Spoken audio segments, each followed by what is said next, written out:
Dito sa Papa Dudut Stories, ikaw ay hindi nag-iisa.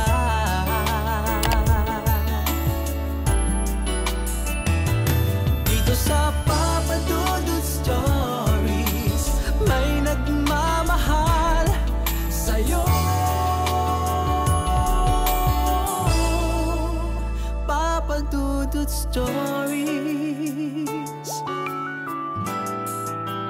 Papa Dudut Stories. Dear Papa Dudut, sa lahat po ng mga nakatutok ngayon, huwag pong kalimutan mag-like, mag-share at mag-subscribe. Maraming salamat po sa inyong lahat.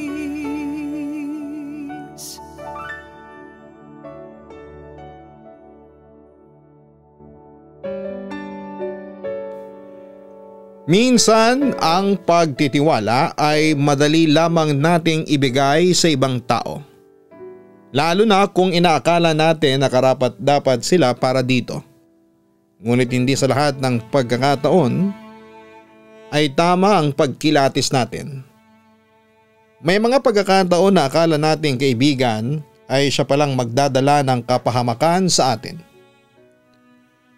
Dear Papa Dudut, itago niyo na lamang po ako sa pangalang Aria. Isang simpleng may bahay na nakatira dito sa Rizal. Tulad ng inyong mga avid listener ay nais ko rin po sanang magbahagi ng aking nakakatakot na experience sa inyo. Ito po ang unang beses na ikukwento ko ang pangyayaring ito sa aking buhay. Musmus pa lamang ako ay likas na sa akin ang pagiging palakaibigan. Ang tawag nga nila noon sa akin ay best friend ng bayan. Bagamat dito ako sa Rizal lumaki, madalas kaming umuuwi ng aking mga magulang sa kanilang probinsya sa Camiguin. Tuwing dumarating ang summer break sa eskwela, ay hindi po pwedeng hindi kami bibisita sa aming mga kamag-anak sa probinsya. Tulad nga ng sabi ko ay mahilig ako makipagkaibigan. Kaya naman tuwing umuuwi kami doon ay inaabangan din talaga ako ng aking mga pinsan at maging ng kanilang mga kalaro. Ganito ang senaryo hanggang sa ako'y magkolehiyo. Graduating student na ako ng mga panahon na yon nang mapagpasyahang umuwi nila mommy at daddy sa Camiguin. Christmas break ng kolehiyong aking pinapasukan. At nagkataong ikakasal din ng aking pinsan kaya naman kinuha nila akong abay. Sobrang excited ako nang sabihin nila mommy sa akin na ikakasal na ang isa sa mga kaklose kong pinsan tuwing nagbabakasyon kami. Mas matanda lamang sa akin si Kuya Tawing, hindi rin niya tunay na pangalan. 5 years din ang age gap namin, pero kahit na ganoon ay tila naging kuya-kuya ko siya dahil only child lang ako. Marahil dahil nga nag-iisang anak lamang ako. Kaya naman sa aking mga kaibigan ko na lamang nahahanap ang pagkakaroon ng mga kapatid. Kapag nasa amin kasi ako ay madalas na sila yaya lamang ang kasama ko. Dahil di din naman ako basta-basta pinalalabas ng bahay noong bata pa ako dahil nga takot sila mami na baka makidnap daw ako. Uso po kasi noon Papa Dudut yung mga batang nawawala na ang kwento pa nga sa akin ay hinahalo daw sa mga ginagawang tulay. Diba ang kukulit lang ng mga kwento ng mga matatandang tsismosa doon sa amin? Ngayong kolehiyo na ako ay medyo pinapayagan na rin naman ako nila mami na sumama-sama sa mga gala ng aking mga kaibigan. Basta magpapaalam lamang ako sa kanila. Kilala din naman kasi nila yung mga friends ko ngayon since madalas kaming tumatambay sa bahay at doon magbonding. Nang araw na uuwi na kami sa Camiguin ay maaga kaming nagbiyahe dahil maaga ang flight namin at sasabay pa kami ng ferry para makarating sa aming destination. Dahil Christmas break ay marami ding nag-uuwian sa kanilang mga probinsya. Kaya okay din kahit medyo madilim pa nang umalis kami baka kasi traffic din. Maaga pa kaming nakarating noon dahil mahigit 3 oras lang naman ang biyahe sa eroplano. Masaya kaming sinalubong ng aming mga kamag-anak dahil halos 1 taon din bago kami nakabalik doon. Niyakap agad ako ni Kuya Taweng at agad na ipinakilala sa akin ang kanyang mapapangasawa na si Ate Sara. Nakasundo ko naman kaagad ito dahil medyo kalog at madali din itong pakisamahan. Sabi ni Kuya sa akin ay kinabukasan pa daw magdadatingan ng ilang mga bisita mula sa side ni Ate Sara. Sinulit lang namin ang araw na yon sa bonding time dahil siguradong hindi na namin masyadong makakasama si Kuya Taweng sa mga kasiyahan sa oras na maikasal siya. Kinabukasan ay medyo tanghali na akong nagising.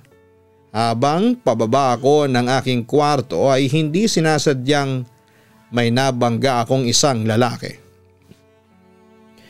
Matangkad siya, moreno, medyo malaki ang katawan at masasabi kong may itsura siya. Kapansin-pansin sa kanya ang nunal sa ilalim ng kanyang mga mata na mas dumagdag sa taglay nitong karisma. Agad itong humingi ng paumanhin sa akin dahil hindi daw niya napansin na pababa ako.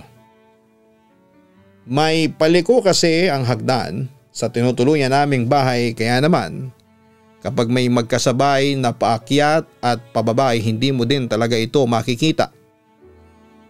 Paakyat sana siya para dalhin ang kanyang mga gamit sa nakatalagang kwarto sa kanya. Hindi pa siya pamilyar sa lugar. Kaya naman nakiusap siya sa akin na kung maaari ay ituro ko sa kanya kung nasaan ang kanyang kwarto. Dahil umiral na naman ang pagiging best friend ng bayan na ugali ko ay walang pag-aanilangan ko siyang sinamahan. Nagpakilala siya bilang si Jerome, isa sa mga kaibigan ni Ate Sara. Agad ko nakasundo si Jerome dahil na rin sa pagiging maboka nito. Kasing edad din siya ni Kuya Taweng at ni Ate Sara kaya naman natuwa ako na may nakilala na naman ako na maaari kong ituring na kuya. Matapos naming magkakilala at magkakwentuhan ay nag-asikaso na rin kami upang pumunta sa rehearsal ng kasal. Mas okay daw kasi ang ganon para naman pagdating ng mismong araw ng kasal ay alam na namin ang mga gagawin at pwesto. Doon ko nalaman na kapartner ko pala si Jerome sa pagmarcha. Natuwa naman ako kasi at least palagay na ang loob ko sa kanya at hindi na ako maiilang pa.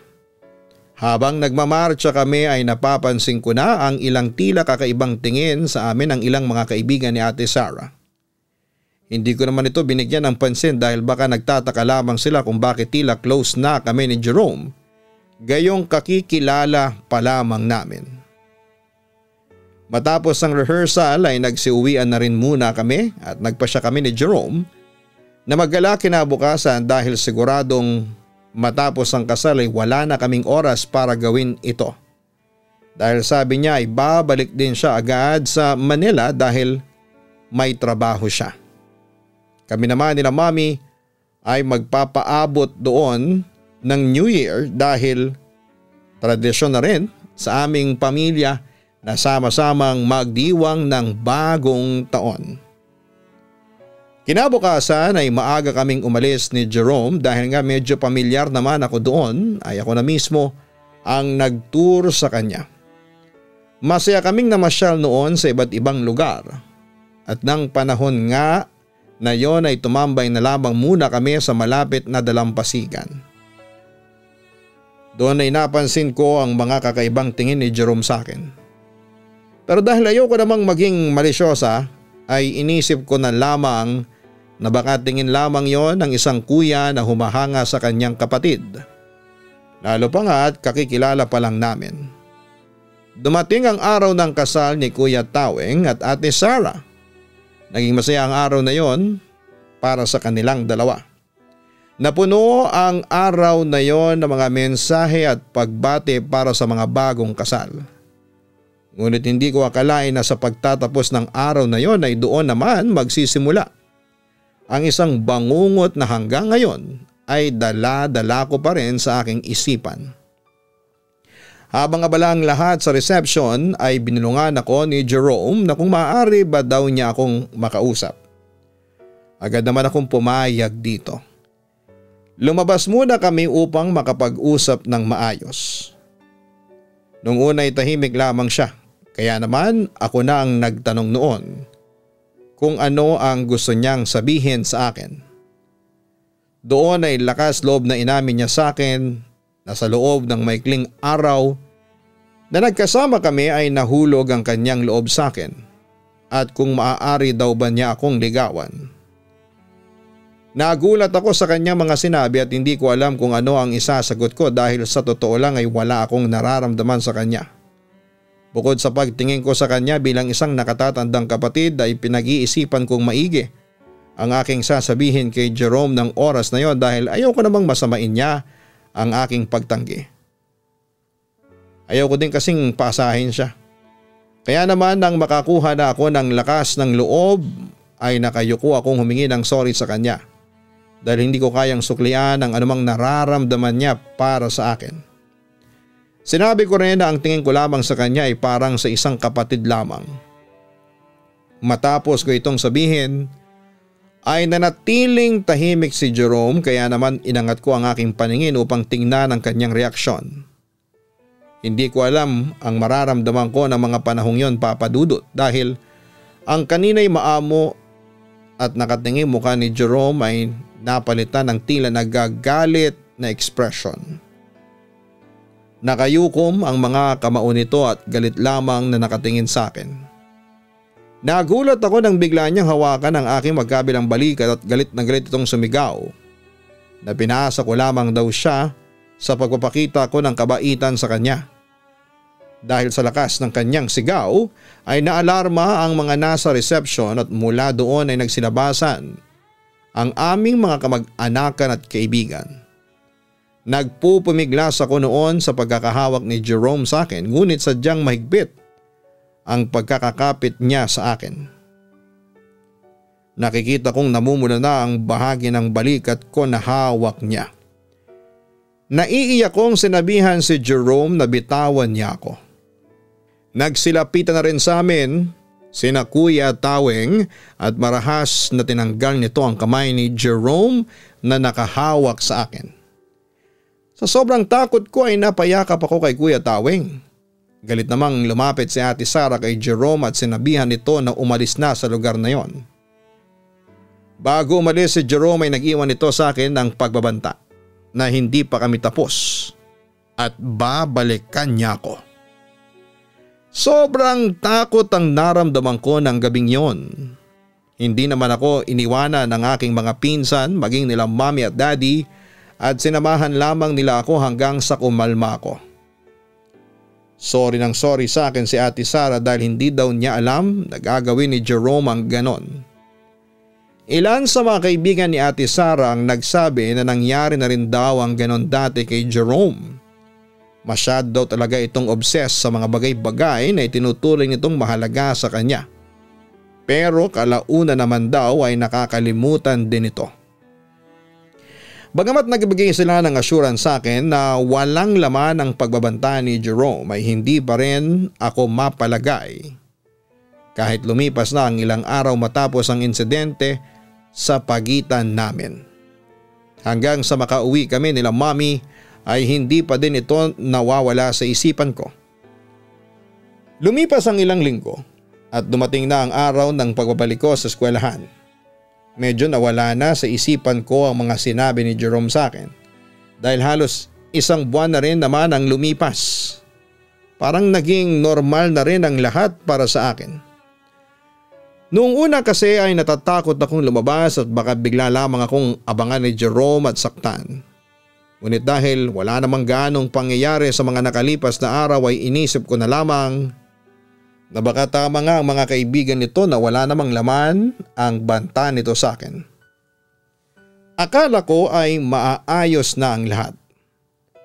Pero ilang araw pa matapos ang pagsisimula ng klase ay tila nakakaramdam ako ng mga matang laging nakasunod sa akin. Sa tuwing lumilingon naman ako sa aking paligid ay wala naman akong nakikitang kakaiba. Nagtataka na rin sa akin ang mga kaibigan ko dahil parang tanga daw akong lingon ng lingon kung saan saan. Hindi ko kasi nabanggit sa kanila ang nangyari sa akin sa probinsya. Initian ko lamang sila at nagyaya ng umuwi. Nasundan pa ang ganong pakiramdam ko ng mga sumunod pang araw. Tulad nung una, sa tuwing lumilingon ako upang hanapin o tingnan kung kanino nagmumula ang mga matang nakamasid sa akin ay bigla na lamang itong nawawala. Muling bumalik sa akin ang takot na nararamdaman ko noong gabi ng kasal nila Kuya Taweng. Hindi ko naman masabi kina mami ang aking nararamdaman dahil alam kong mag-worry sila ng husto sa akin. Bukod pa doon ay hindi naman ako sigurado kung may sumusunod at nagmamasid nga sa akin. Baka nga naman tama ang aking mga kaibigan na masyado lamang akong paranoid sa aking paligid. Binaliwala ko ang nararamdaman kong yon sa pag-aakalang lilipas din ito. Ngunit isang buwan na yata ang nagdaan ay patuloy pa rin ang ganitong pakiramdam. Naging paranoid na talaga ako na kahit na kaunting ingay lamang ay nagugulat na ako. Nagwo-worry na rin sa akin ang aking mga kaibigan kaya naman nagpa siya akong ikwento na sa kanilang lahat. Noong una ay naiinis po sila sa akin dahil bakit ko daw nilihim sa kanilang ganong kaimportanteng pangyayari. Pero after naman noon ay sinuportahan nila ako at nangako na magiging mapagmatsyag din sila at lagi akong sasamahan sa lahat ng oras para hindi ako matakot. Naging panatag naman ang aking kalooban dahil alam kong may mga kaibigan akong nasa tabi ko anuman ang mangyari. Tuwing uwian ay hinahatid nila ako hanggang sa bahay at salitan sila madalas sa pagsundo sa akin sa bahay upang sabayan akong pumasok. Akala ko sa ganitong paraan ay magiging maayos na ang lahat pero hindi pa pala papadudot. Mas naging malala ito lalo na noong nagkaroon ako ng manliligaw. Tuwing lumalabas kami ng aking manliligaw ay may mga hindi magagandang nangyayari sa amin. Nandyan yung bigla na lamang napaflat ang kotse ng sasakyan niya. At may isang beses pa nga na matapos ang date namin ay naabutan naming basag ang side mirror niya. Nang tanungin namin ng establishmento kung saan kami kumain ay wala din silang maibigay na sagot sa amin dahil wala daw silang CCTV sa parking na maaaring ma-review upang makita kung sino ang gumawa nito. Ang tanging alam lang namin ay may pumapasok sa parking na isang nakamask at sombrerong matangkad na lalaki. Nakasuot daw ito ng itim na jacket at hindi kita masyado ang muka dahil naharangan ito. Hindi naman ito sinisita dahil may parking ticket din ito. Hindi lamang dito nagtatapos ang mga ganitong pangyayari. Nagsimula na rin kasi nang may nag-deliver sa akin ng mga bulaklak ngunit imbes na fresh flowers ay mga nalalantang bulaklak na po ito. Madalas ko itong maabutan sa aming gate tuwing umuwi ako. Ang malala pa nito ay nang minsang may box na iniwan sa harapan ng aming bahay. Binuksan ko ang nasabing box at sa loob nito ay may 3 patay na ibon na nakasilid dito. Binitawan ko ito agad-agad at agad na pumasok sa aming bahay. Hindi ko na alam ang gagawin ko ng mga panahong yon, Papa Dudut. Natatakot na ako sa mga posibleng mangyari nang dahil sa mga insidenteng ito. Hindi naman ako makalapit ng tulong sa mga kinakaukulan dahil ano naman ang sasabihin ko. Hindi ako sigurado at hindi ko kilala kung sino ang nanggugulong ito sa akin. Bagamat may ideya ako ay hindi naman pwedeng ito ang aking sabihin dahil wala naman akong ebidensya.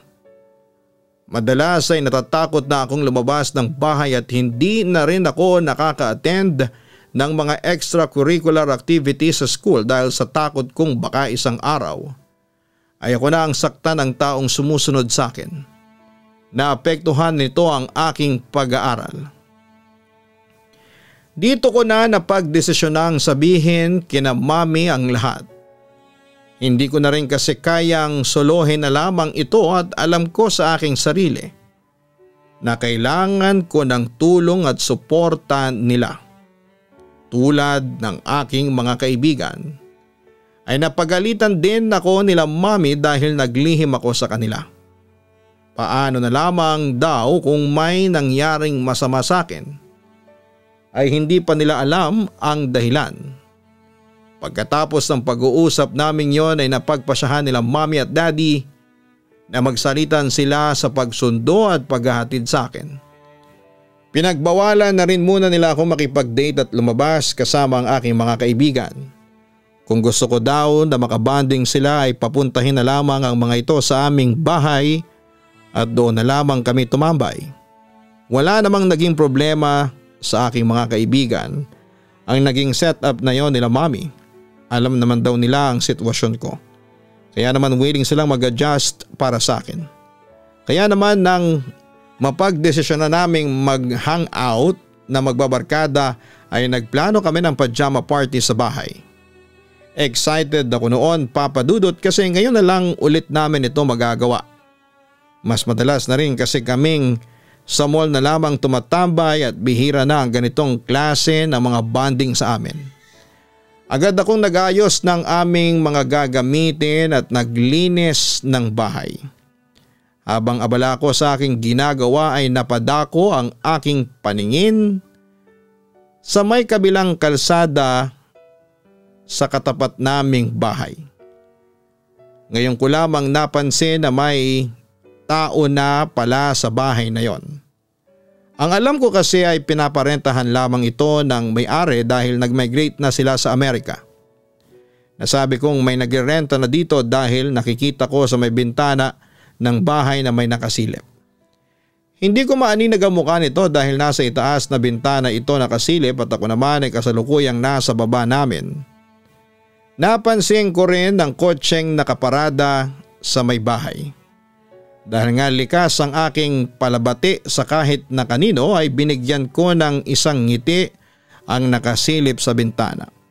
Ngunit imbes na bumati ito pabalik ay bigla lamang itong sinarado ang kurtina nila.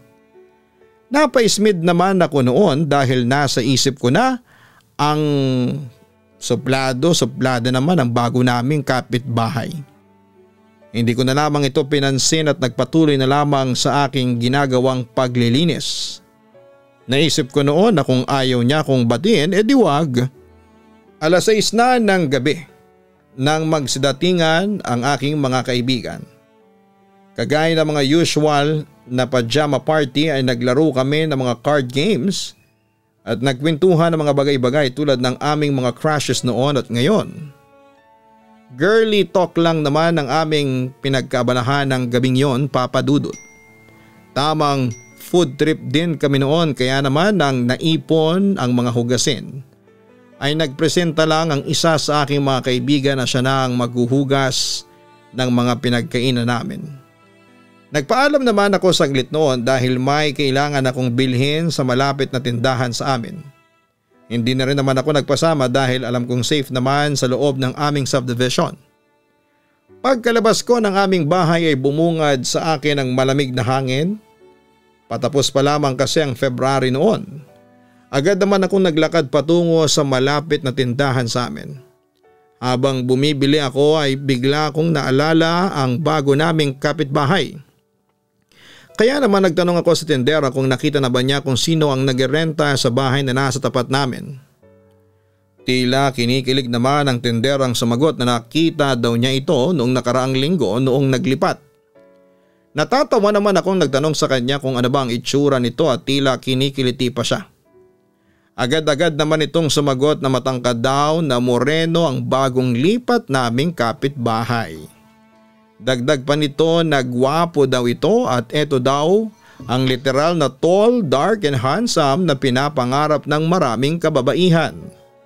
Inasar ko pa siya noon na baka ito na ang true love niya nang may banggitin itong isang bagay na nakapagpabahala sa akin. Ayon sa tindera, ang mas nakadagdag daw sa kagwapuhan nito ay ang nunal sa ilalim ng kanang mata nito. Ayokong tumalon agad sa isang maling konklusyon. Kaya tinanong ko ulit siya kung natanong ba niya ang pangalan. Oo daw, Jerome daw ang pangalan nito. Nanlamig ang buong katawan ko ng mga oras na marinig ko ang pangalan na binabanggit niya. Agad-agad ako naglakad palayo doon at halos lakad takbo na ang ginawa ko dahil sa sobrang takot na aking nararamdaman. Nang malapit na ako sa aming bahay ay napansin ko ang isang anino na tila sumusunod sa akin. Bagamat hindi ko nakikita kung sino ito ay alam kong sa aking sarili na si Jerome na ito. Sa hugis pa lamang ng anino niya ay kilalang kilala ko na siya. Mas nagmadali akong lumakad pa uwi. Nang makarating ako sa tapat ng gate namin ay doon lamang ako naglakas loob na lumingon sa aking likuran. Nakita kong nakatigil lamang si Jerome sa may street light. Nakatingin ito sa akin habang nakapamulsa. Nailawan siya ng maliit na bumbilya mula sa poste. Nang mapansin itong nakatingin ako sa kanya ay ngumisi ito at tila ba may pagbabanta ang mga titig nito.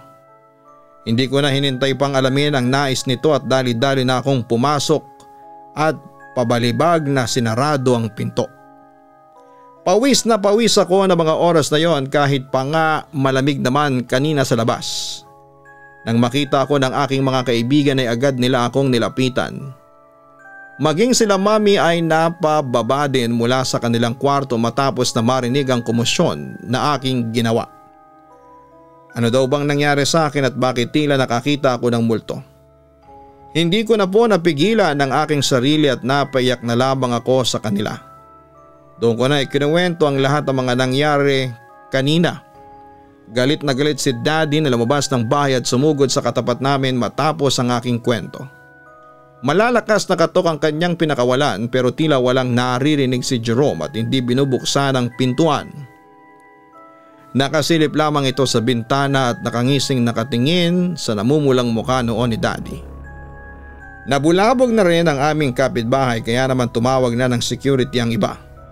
Pagdating ng security sa aming lugar ay agad silang kinausap ni Daddy upang mabuksan ang gate ng bahay ni Jerome.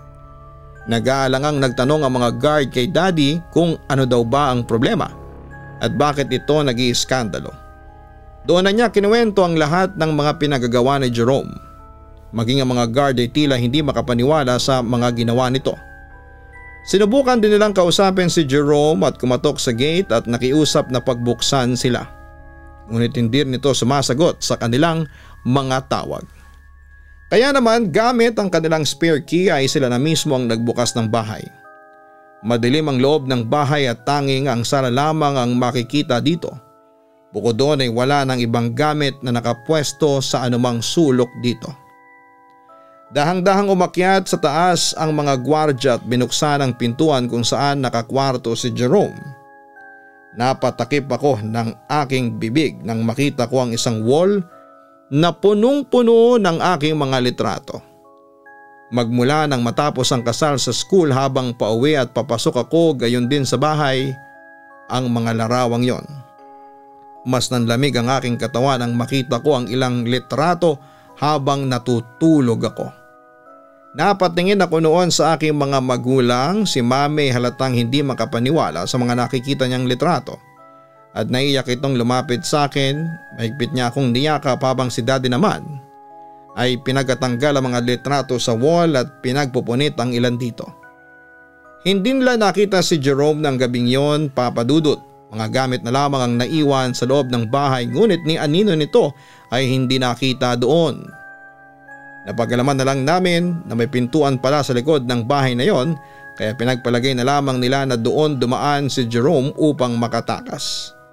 Tumawag na rin ng pulis ang pamunuan ng subdivision upang mai-report ang mga natuklasan dito. Hiningan kaming lahat ng report at doon ay muli kong kinuwento ang lahat ng mga nangyari. Ilang mga kapitbahay namin na nagkwento din na madalas nga daw nilang makitang nakatayo at nakatingin lamang sa labas ng bahay si Jerome. Hindi naman daw nila ito pinapansin dahil wala naman itong ginagawang anumang kaduda-duda. Matagal na pala niya akong binabantayan nang hindi man lang namin namamalayan.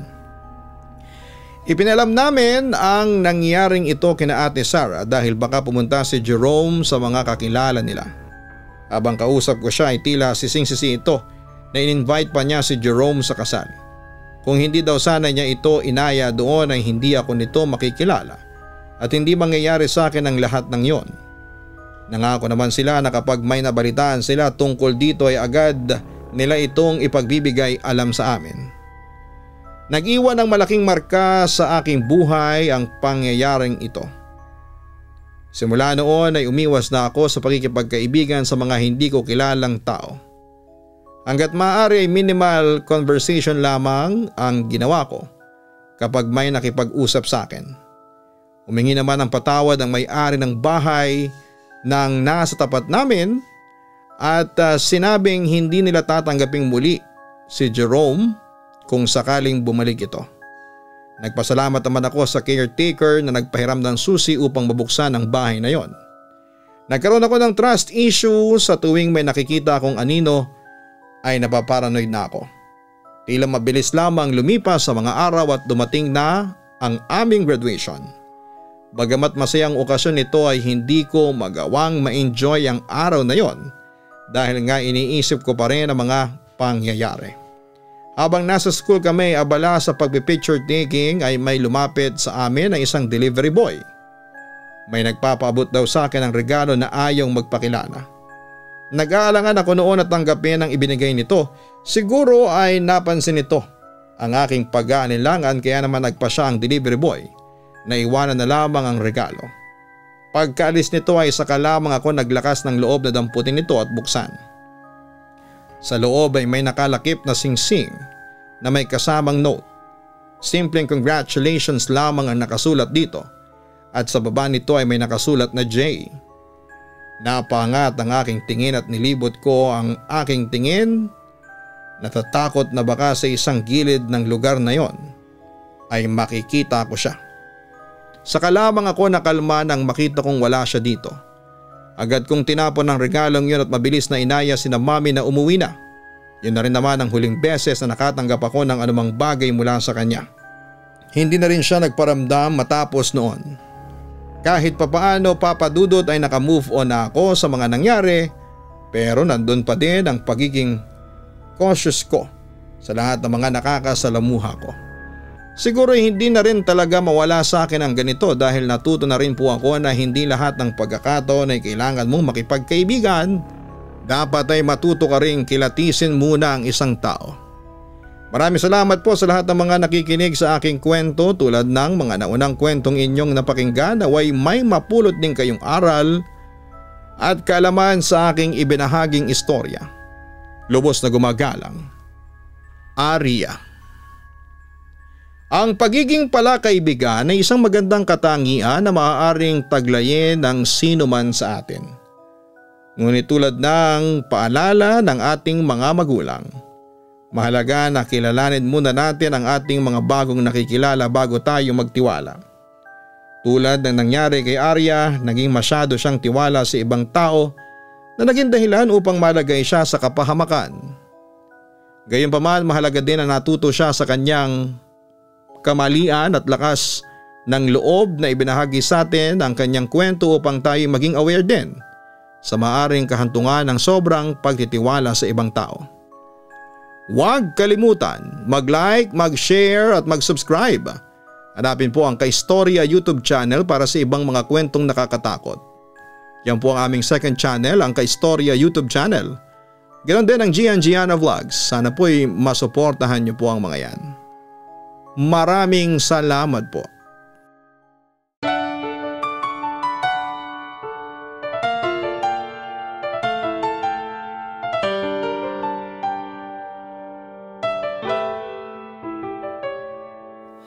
Ang buhay ay mahiwaga,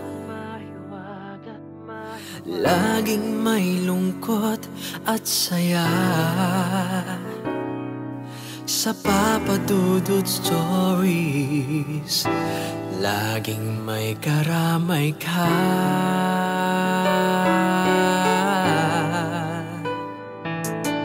Mga problemang kay bigat, pakikinggan ka sa Papa Dudut Stories. Kami ay iyong kasama dito sa Papa Dudut Stories. Ikaw ay hindi nag-iisa.